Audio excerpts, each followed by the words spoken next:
Earth, our home planet, the only place in the universe known to support life. Yet could life forms from outer space already have paid us a visit? Could they even be abducting members of the human race? It may seem like science fiction, but has planet Earth already had a close encounter?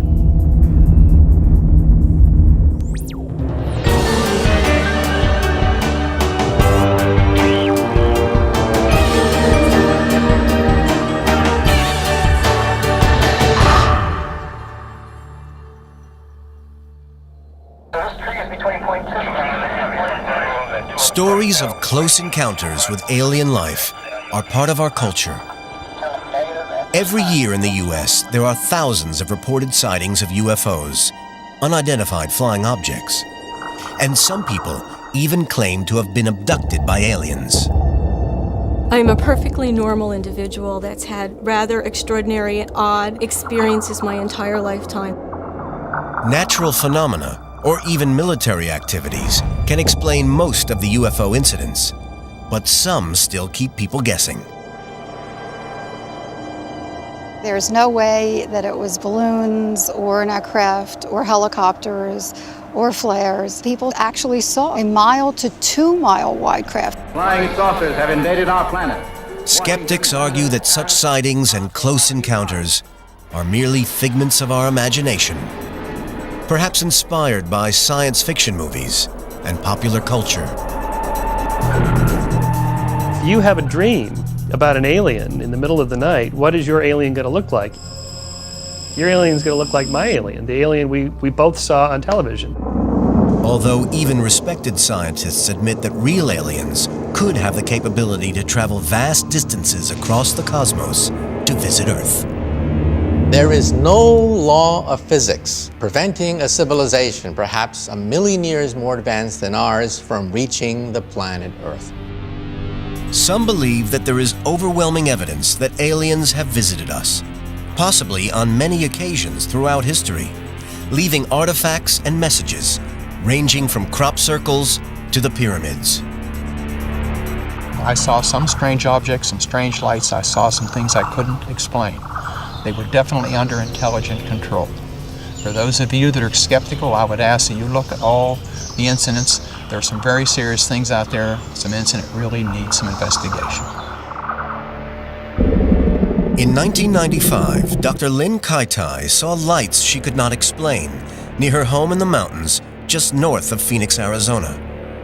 She had her camera with her. I really concentrated on that top orb that was starting to disappear.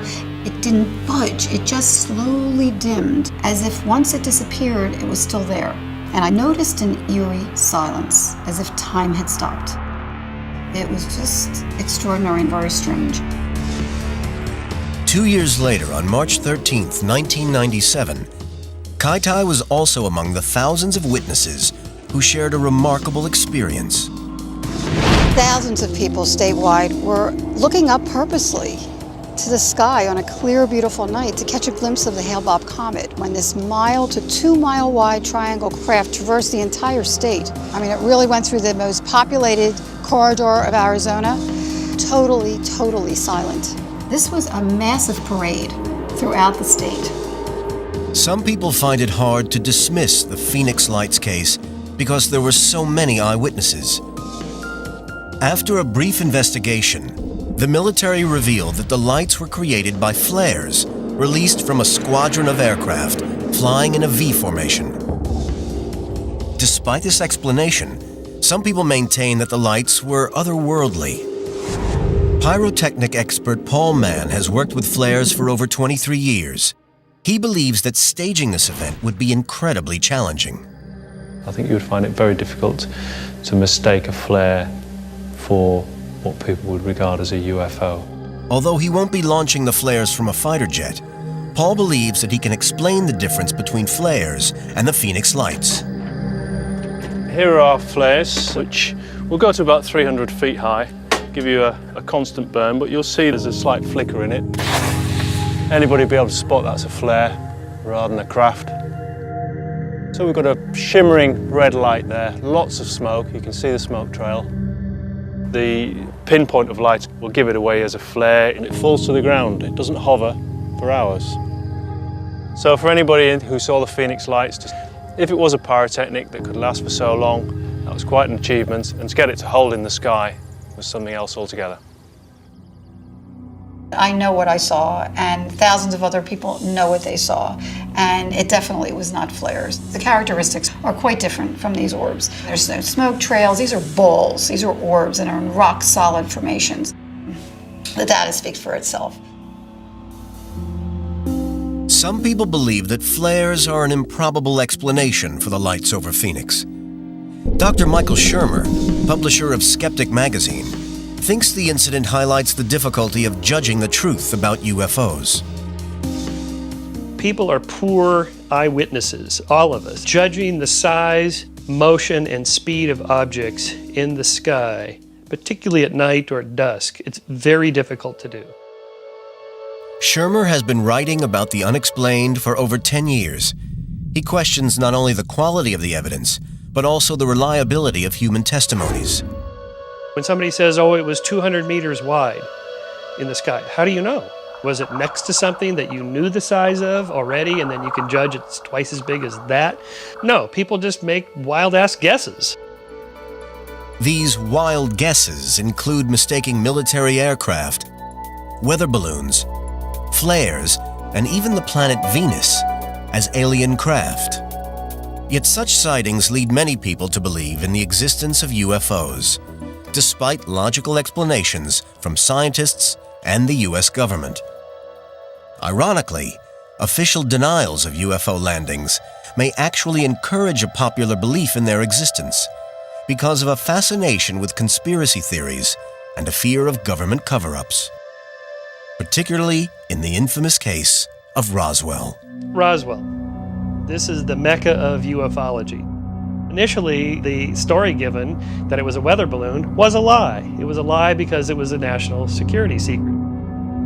It was a national security secret until 1995, when the government said that Roswell wasn't actually a high-altitude weather balloon, but a high-altitude surveillance balloon to monitor Soviet nuclear tests. This revelation only serves to convince the UFO community that the government are still covering up whatever did happen at Roswell. So the ufology people said, aha, you see, we've been saying that they lie. We go, yeah, right, but they're saying what it actually is. Well, yeah, but that's a lie. No, that makes perfect sense for a Cold War atmosphere in 1947. The mystery surrounding Roswell has been fueled by misinformation and the shifting official explanation that keeps the story alive. Yet sometimes, even the military themselves spot the unusual. In 1980, personnel at an Air Force base on the east coast of England saw a strange light in a nearby forest. Deputy Base Commander Colonel Charles Halt was on duty when he received a strange message from one of his staff. When the on-duty police lieutenant came in and insisted on seeing myself and the base commander and talking to us privately, he was white as a sheet. The lieutenant reported that a strange, unidentified flying object had been seen descending into nearby Rendlesham Forest. Colonel Halt and a disaster preparedness officer visited the supposed landing site. They recorded their mission as evidence. Okay, what we do is we make a sweep. Here, I've got the gloves on here. Let's make a sweep out around the whole area, about 10 foot out, make a perimeter run around it. All right, still there.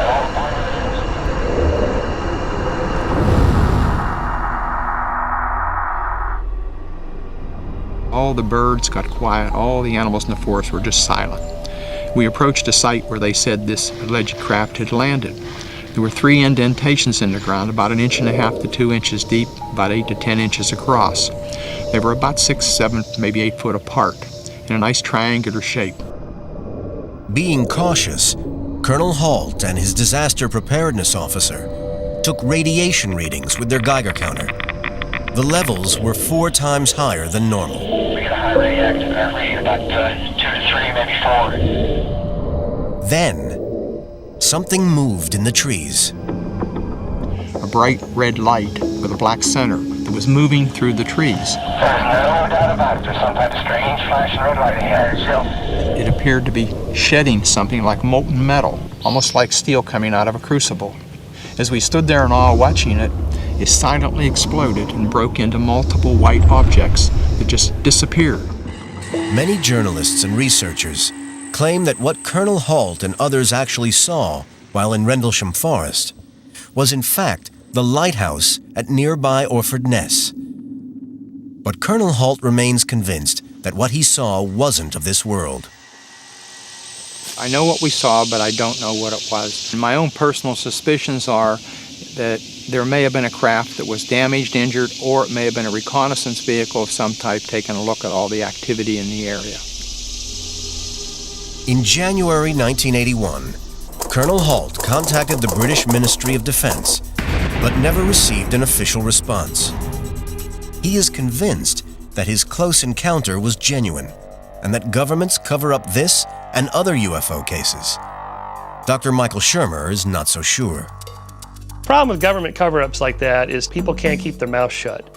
If aliens were really here and the government was covering up, surely some lower echelon person would say, I've got the story of a lifetime. Even if governments were trying to cover up UFO incidents, people haven't stopped questioning the official explanations.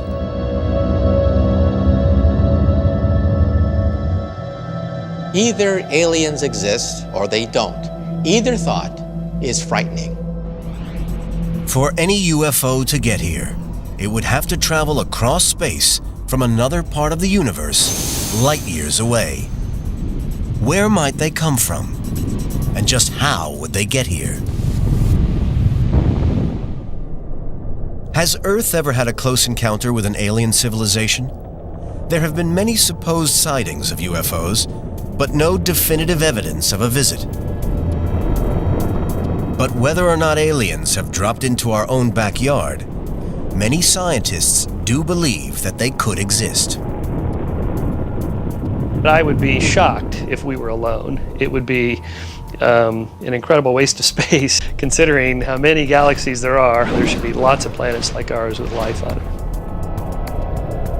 The universe is about 14 billion years old and expanding at a phenomenal rate. It holds billions and billions of stars, far more stars than there are grains of sand on all the beaches on Earth. And some of these stars have planets orbiting them. There are plenty of places from which ET could originate. Physicist Lawrence Krauss believes that the most likely place for ET to call home would be on a planet similar to our own. Life seems to form ubiquitously, relatively easily in conditions like this. So we would expect one simple way to find life would be to look for planets like Earth. The problem is that any such planet is going to be a long, long way from Earth.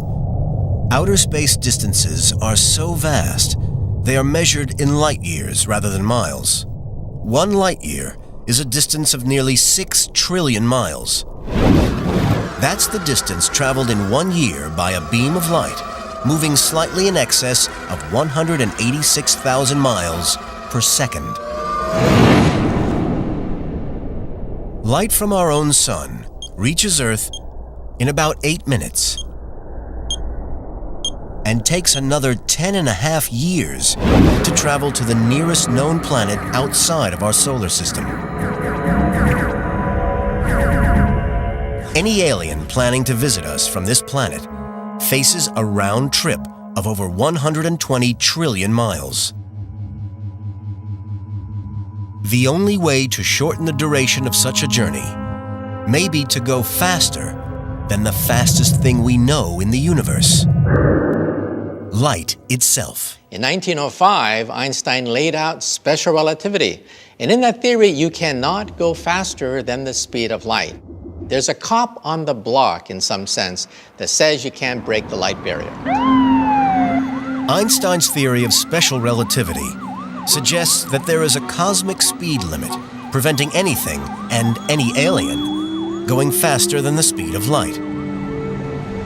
However, in 1916, Einstein created an even more powerful theory, the general theory of relativity. It opens up the possibility that instead of beating the laws of physics, the answer might be to get around them. Theoretical physicist Michio Kaku believes that this holds the key to breaking the light speed barrier. Space-time is a fabric that can be stretched and compressed and perhaps even ripped. That might give you the possibility to break the light barrier. Einstein's theory proposes that matter causes space-time to curve. Imagine a heavy ball on a rubber sheet. The ball's presence causes the sheet to distort into a hollow. If a smaller ball is then dropped onto the sheet, it will spiral toward the heavier ball. Einstein theorized that space, like the rubber sheet, is warped as objects travel through it. And if space can be warped, then there may be a novel way to travel from one side of the galaxy to the other. If you have a sheet of paper, a straight line is the shortest distance between 2 points. However, there's a loophole. If you are to fold the sheet of paper, then you realize the shortest distance between 2 points is actually a wormhole. Some scientists suggest that wormholes are space-time tubes which act as shortcuts connecting distant regions of space. Theoretically, an alien using wormholes could travel between 2 parts of our galaxy faster than a beam of light could travel through normal space and time. It's a shortcut first described more than 150 years ago by a mathematician in Oxford, England. That man was the author known as Lewis Carroll. Alice's Looking Glass connects the countryside of Oxford to a fantastic world called Wonderland. And if you were to put your hand through the looking glass, your hand would leave Oxford and go to the other side of forever. That is a wormhole, what we physicists call a multiply connected space. Wormholes may be the ideal transportation network, but manipulating the laws of physics could bring catastrophic consequences. You don't know how stable they are. It may be quite radioactive. There may be quantum corrections and radiation as you enter the wormhole, or perhaps it will close up even before you can enter. It may be possible to artificially create a wormhole, but it would take enormous energy and advances in technology way beyond our imagination to rip through the fabric of space and time. But maybe there's an alien civilization so advanced that they can build these supergalactic highways with ease. Intelligent aliens may also have found another trick to navigate around the universe. Perhaps they can actually move space itself. As far as we know, space can do whatever the heck it wants. Okay? It can expand in response to the presence of matter and energy. If we could somehow harness that, then in principle you might be able to develop something you might call a warp drive. The alien craft would collapse the space in front of it and simultaneously expand the space behind it. In that way, the ship would transfer from one part of the galaxy to another without actually moving an inch. It may sound like the stuff of science fiction, but for some advanced aliens, it could be science fact. I can show you with this balloon. I have a little replica I've drawn of the USS Enterprise from Star Trek. And just so you know the local surroundings, I have the sun here, I have the moon, Saturn. And what I want to show you is that the Enterprise could travel away from this star system and towards this star without ever moving with respect to its local surroundings. How can I do that? Well, if I squeeze the balloon at this end, then I expand this region of the balloon. The distance between the starship and these stars has increased, but the starship hasn't moved at all with respect to its local surroundings. And so what I've done is I've had space do the work. Nobody knows how a warp drive might be powered, and Krauss believes that its use would be fraught with danger. It may not be dangerous for the participants in the spacecraft, but it'd be pretty dangerous for everyone else. Because when you contract space in front of you, you literally crush everything between you and the nearest star. When you expand space behind you, you put incredible tension in everything around you. You'd have to have an interstellar highway where you cleared out everything in between, because otherwise you destroy basically everything around you. Our own technology is nowhere near sidestepping the laws of physics, but an alien civilization that has evolved a million years ahead of us might already have found a way. Earth-bound physicists who are looking for life take this idea very seriously. They have devised a system to categorize alien civilizations according to how advanced they may be. When we physicists look in outer space, we don't look for little green men, we look for Type 1, Type 2, and Type 3 civilizations. A Type 1 alien civilization would be so advanced it could harness all forms of energy on its planet, including oceans, volcanoes, and even the weather.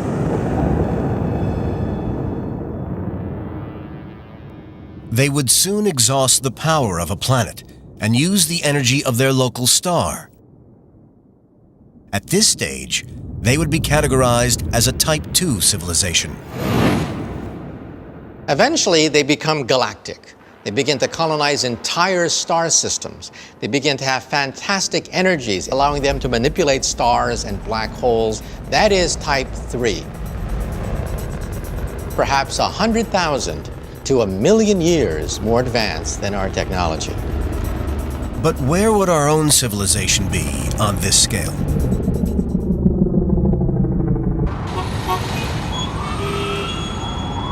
We don't even rate on this scale. We get our energy from dead plants, oil and coal. That's how primitive we are. Our official rating is Type 0.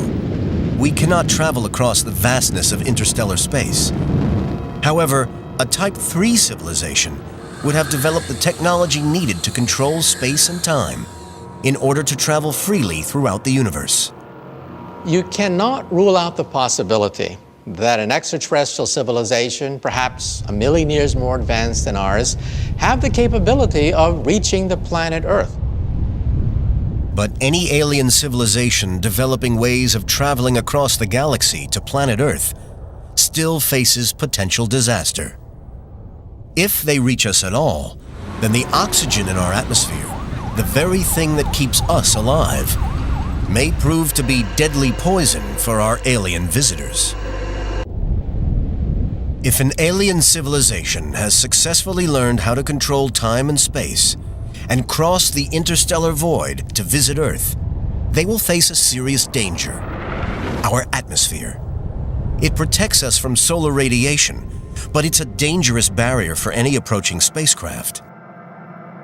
As an object approaches Earth from space, it heats up due to friction with molecules in our atmosphere.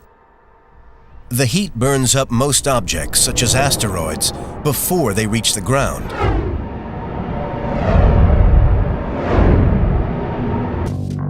NASA spacecraft use this friction to slow down as they re-enter the atmosphere. Heat-resistant tiles protect them from the intense heat. Without them, the ship would burn up. But some physicists believe that a technologically advanced civilization would solve the problem long before they reach our atmosphere. I would suspect that any intelligent creature with an advanced form of space travel would simply slow down even before it reaches the planet Earth. Having navigated our atmosphere and landed safely on our planet, the aliens face their next big hurdle. It's unlikely they could just step out of their craft. Earth's atmosphere would probably not match exactly the atmosphere on the home planet of a visiting alien. In fact, unless the aliens were adapted to oxygen, they would find the gas extremely poisonous. If aliens come to Earth, you wouldn't expect them to just walk out of their spacecraft and breathe the air and start eating apples and oranges. Here in the Mojave Desert in Nevada, NASA's Space Science Division studies how Earth's basic organisms live in extreme environments. From this, they hope to ascertain how different species might survive potentially hazardous conditions. Leading the research is Dr. Chris McKay. We take for granted that life needs oxygen, and we all need it. Plants and animals need oxygen. But we have developed very special machinery and enzymes for detoxifying oxygen. Oxygen is intrinsically poisonous. But would evolution have happened in the same way on the home planet of an alien visitor? Would they have evolved to cope with oxygen? In an extreme case, the fundamental chemistry might be completely different with different gases. Dr. McKay studies samples that contain over 10 million bacteria. They reveal that some species here exist using totally different principles to the vast majority of life on Earth. If we look at the bacteria, we get a glimpse of how strange chemistry really can be, how these organisms can be really so alien. The strength of our sun poses another problem for visiting aliens. The energy from its rays supports life on Earth, but it can be dangerous. Too much sun can blind humans, burn us, or even cause cancer. For a creature from another planet, our sun's rays could be deadly.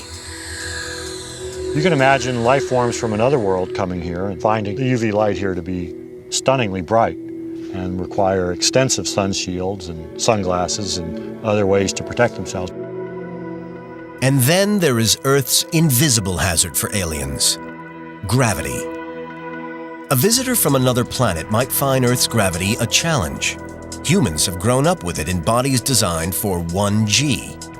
If we subject our own bodies to extreme gravity, the consequences can be disastrous. Fighter pilots making extreme turns can experience forces as high as 9 Gs. That means that a 160-pound pilot feels like he weighs over 1,500 pounds. Anything above 9 Gs, the pressure becomes too great, and the pilot will black out. Aliens from a planet with less gravity would probably experience a similar effect. Say the Martians came to Earth. Well, on Mars, the gravity's a third. On Earth, the gravity would be higher for them. So even if they were fit by Martian standards, they might find this high gravity a drag, but it's not hard to postulate them to have the technology to allow them to operate in higher gravity. A far less predictable danger facing a visiting alien is germs. Just as in H.G. Wells's War of the Worlds, simple bacteria might be deadly to visiting aliens. The bacteria on one planet could have serious consequences for organisms on another planet. When the Martians come, they invade Earth.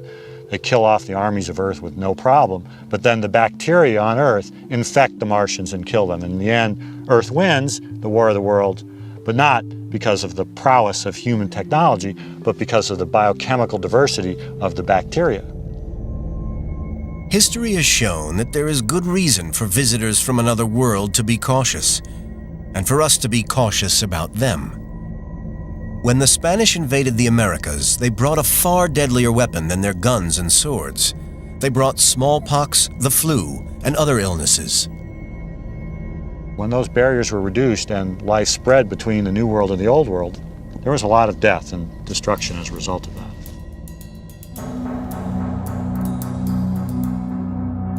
We might contaminate visiting aliens, or they might contaminate us. This fear of infection from new species of bacteria also troubled NASA during the moon exploration of the 1960s. They placed the first astronauts returning from the moon in quarantine in case they carried deadly space germs. McKay hopes that an alien civilization exploring the universe would also be careful not to contaminate planets with their bugs. One would imagine that an alien civilization with the technology to move between worlds would have the sense to realize the same problem and have strict biological barriers and controls. They wouldn't just land and go out for a picnic and spread out their stuff on another world. It's clear that the occupants of an alien spacecraft traveling to Earth would face a catalog of dangers. First, they would have to survive the destructive forces within a wormhole, then avoid burning up in the Earth's atmosphere, and finally, protect themselves from poisonous oxygen or deadly germs. Perhaps alien visitors would decide not to take the risk themselves. What if they sent explorers who never age and who never die from deadly diseases? The most efficient way is with robots. These are self-replicating nanobots. Nanobots are miniature robots, minute and lightweight enough to be potentially invaluable in space travel. One of the major factors in traveling fast through space is weight. The smaller you are, the faster you can go. In fact, subatomic particles can travel at near the speed of light. So tiny nanobots may be the best way of exploring the universe. Scientists believe that it might be possible to create microscopic nanobots able to clone themselves. These would land on moons and planets and self-replicate, allowing an alien civilization to explore vast tracts of the galaxy without ever leaving their home planet. Eventually, you would have a sphere of perhaps trillions of robots expanding near the speed of light, landing on moons, each robot creating other robots. That's the most scientifically reasonable way to explore the galaxy. That's how nature does it. That's how viruses work.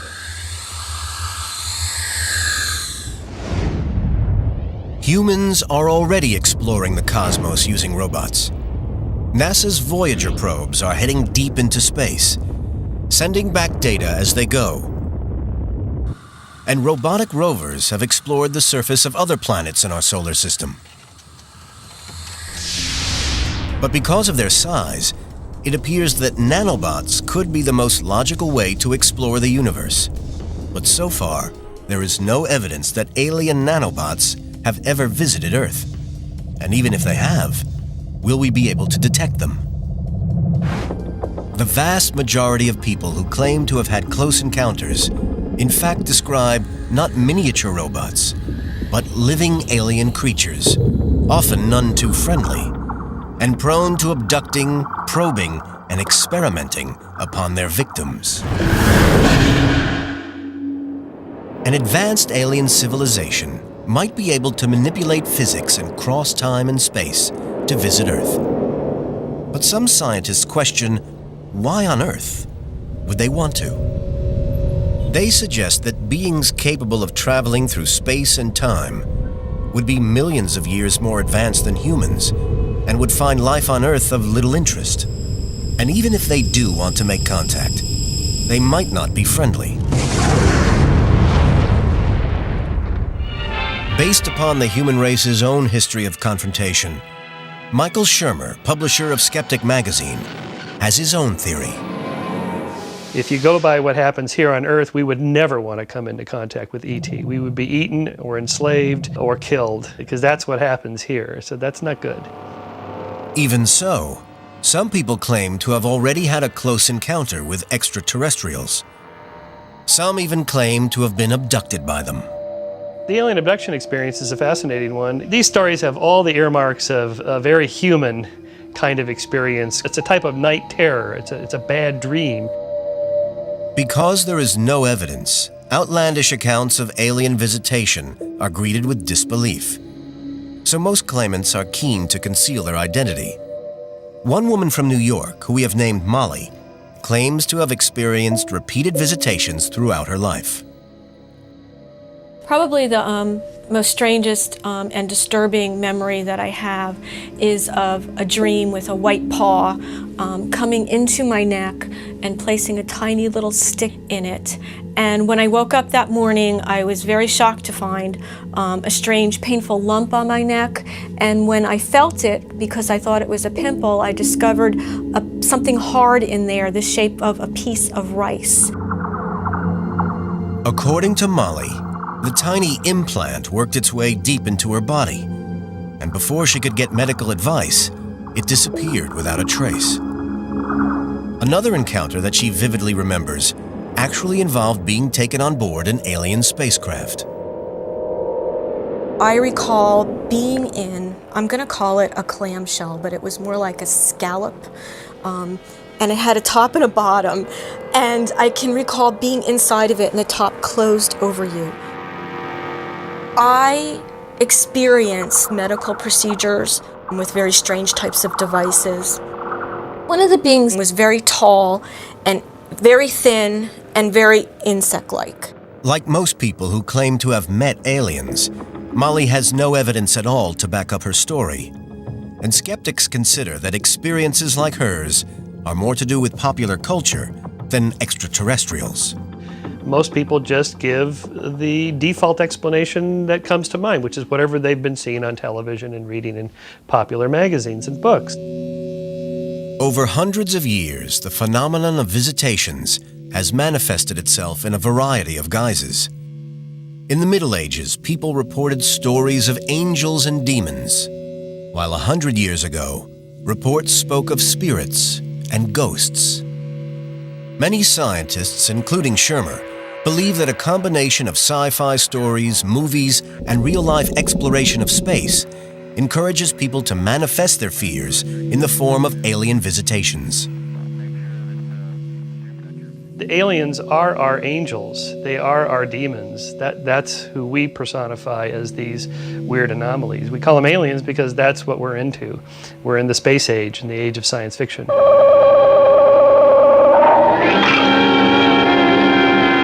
However, that does not completely explain what causes people to believe they have experienced a visitation. Dr. Michael Persinger, from Laurentian University in Canada, believes he has discovered a link between the alien visitation sensation and electromagnetic fields. He suggests that fluctuations in electromagnetic activity could stimulate a reaction in the brains of certain individuals and account for most alien visitation experiences. The experience of a presence occurring usually late at night and either producing a mystical experience or a sexual experience or even a terrifying experience shows up in all cultures. And we now realize that this sensed presence is built into the human brain itself. Persinger believes that it is possible to induce something like an alien visitation experience in almost anyone. He does this by creating a complex electromagnetic field in his laboratory and applying it to people's brains.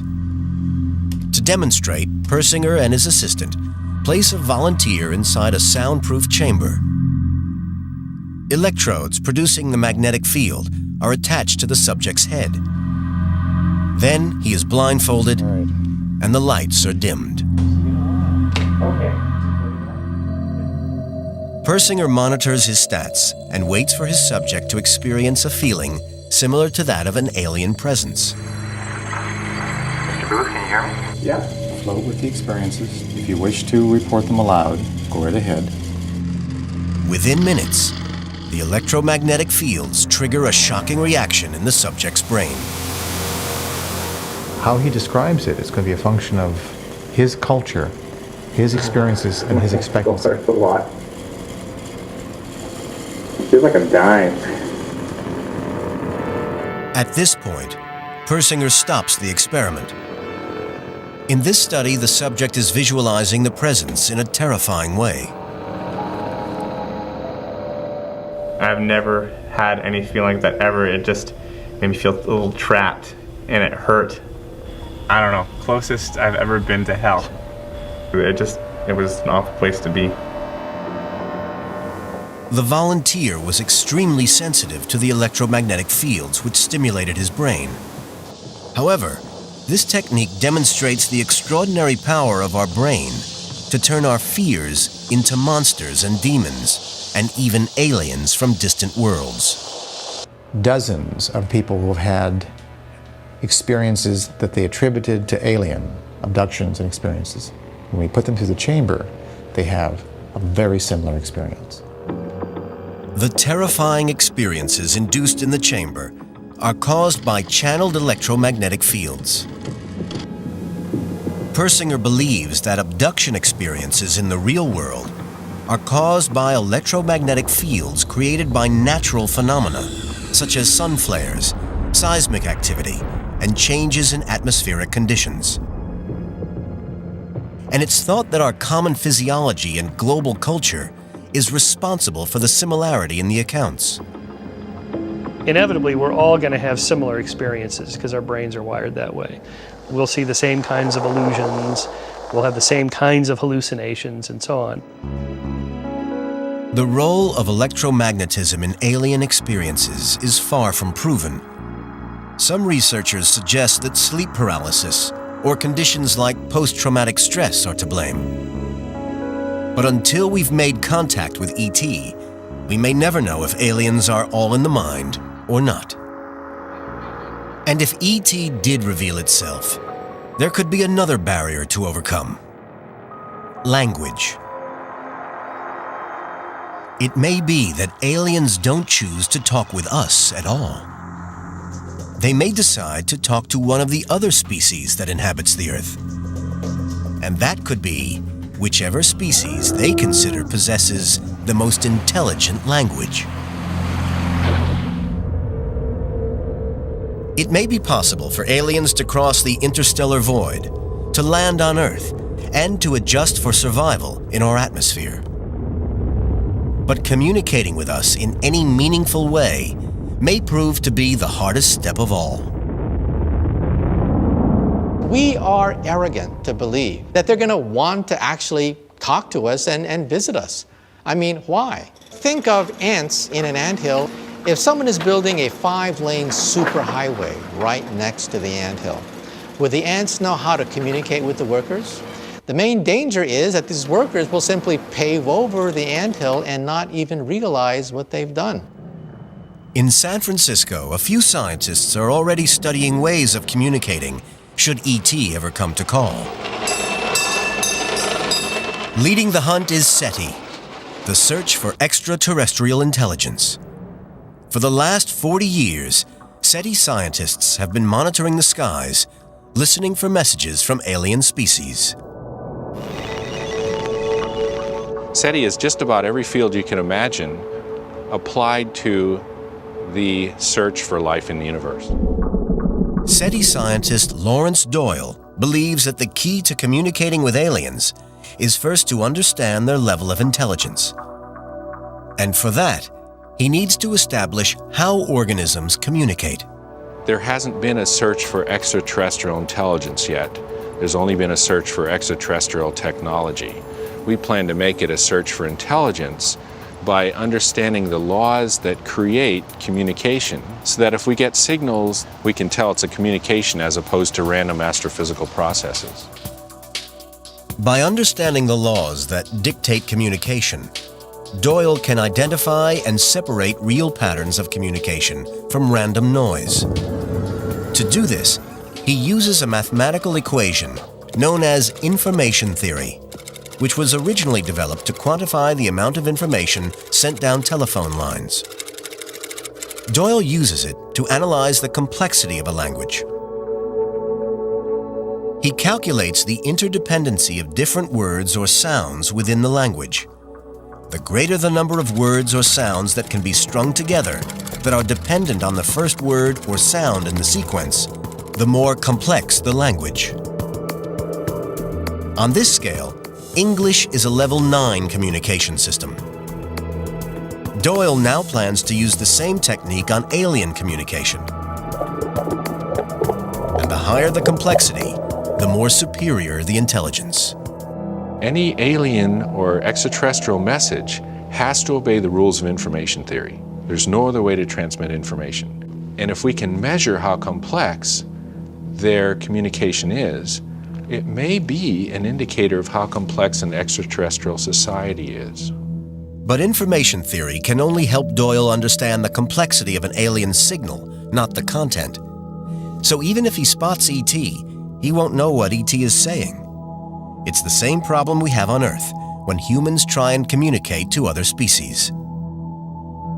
If you smile at a wolf, it does not mean I'm happy. It means you want to pick a fight.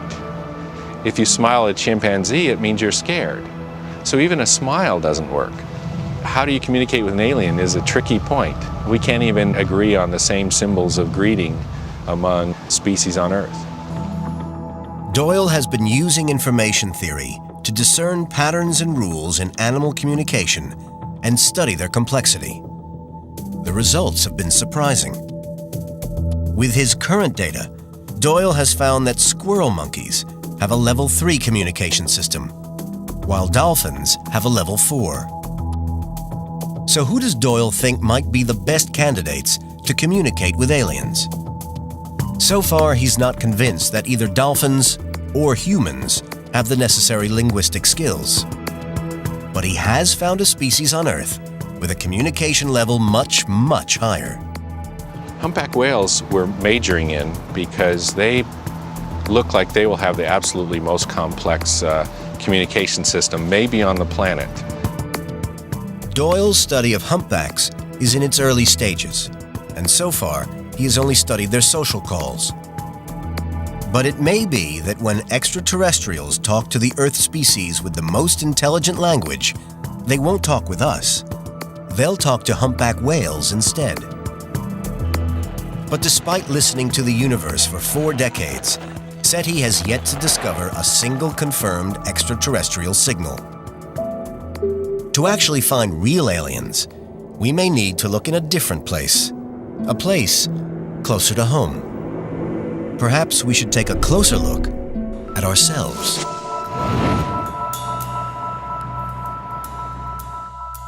When you look in the mirror, perhaps you are looking at a Martian. It's always amusing to me when I hear people talking about UFOs and aliens. But for me, it's the bacteria. There could be bacteria here that are really alien. Life on Earth could have come from Mars, and we could all be aliens here.